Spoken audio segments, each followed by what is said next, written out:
Hello friends, the moment you have been waiting for, a little bit more detail on the Zen 3 microarchitecture. I'm really excited about this, not only because I'm magically drawing in space, it's a secret how we're doing it. What's not a secret is Zen 3 has broken cover. It contains a large series of performance improvements over Zen 2. Some of them you can only talk about, but some of them we can actually draw. And that's what we're going to do. We're going to show you the major difference between Zen 2 and Zen 3 on a physical layout perspective.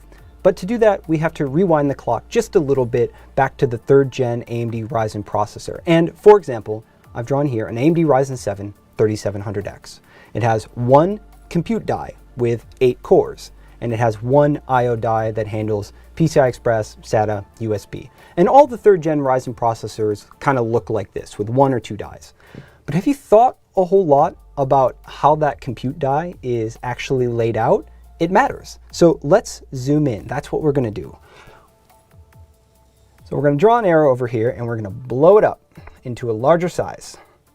And what you'll find in the middle is L3 cache. There's 32 megs, so we'll just put a little 32s. Hard to write small with a marker like this, but 32 megs of L3 cache, and then also 4 cores on each side. So you've got 32 megs of L3 cache and 8 total CPU cores. And that is how we are laid out today in a Zen 2 microprocessor. So let's put Zen 3 on the board, and it looks a little bit different. And this isn't exactly how the chip is laid out in real life, but it helps to draw it this way, just so you can see what's going on. So we're going to put L3 there again. So we've got also 32 megs of L3, just like Zen 2. But here is the big difference, how the cores are laid out. We've got still 8 cores, but they're all together. All 8 cores are in one single large block. And here's a major difference. If on this CPU with Zen 2, you want to talk to the other group of 4 cores, you have to leave the CPU through the I/O die and come back up, right? You have to do this. You have to go back and forth between the 4 cores. And the same is true with cache. In fact, we can show you the division just by drawing it. The chip is kind of cut in half. That CCD is somewhat cut in half. You've got 16 megs with 4 cores on one side and 16 megs with 4 cores on the other side.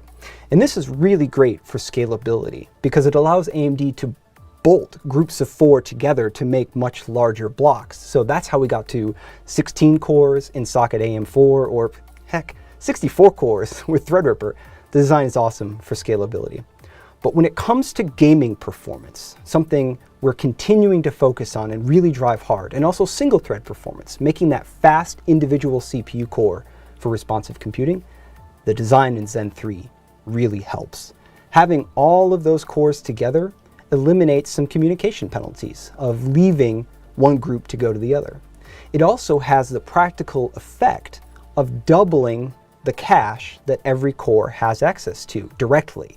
So on Zen 2, each group of 4 has direct access to 16 megs, but on Zen 3, direct access to 32. So let's put it together. You've got all 8 cores that can all talk to one another directly. And you've got 32 megs of cache where all the cores can talk directly to that too. So that's a lot more synchronicity in the design, a lot lower latency in the design. And that is a design goal that games really, really love. I think you're going to be really impressed by the gaming performance that the Zen 3 architecture can turn out. Oftentimes, it's difficult to talk about architectural changes in a diagram. Some of them are a little new connection from point A to point B, and that doesn't show up well in a picture. But this one does. This is a major design change coming into Zen 3, bringing 8 cores and 32 megs of cache together in one large block. So one more thing, I want to connect it back to the CPU you may eventually buy, the Zen 3 base CPU. So what if we put this die in this design? Well, it would actually look exactly the same. It's the same layout on the chip, but instead of having to come down and back up for one half of the die to talk to the other, Now it's just a direct connection back and forth. And if you wanted to add a second die, like we do with the AMD Ryzen 9 3900X or 3950X, well, that's fairly straightforward as well. You would just put another die in the package. So it doesn't change the layout of the AMD Ryzen CPUs with Zen 3. It just changes how the cores are configured inside to improve communication, make them faster, and help gaming performance at the end of the day.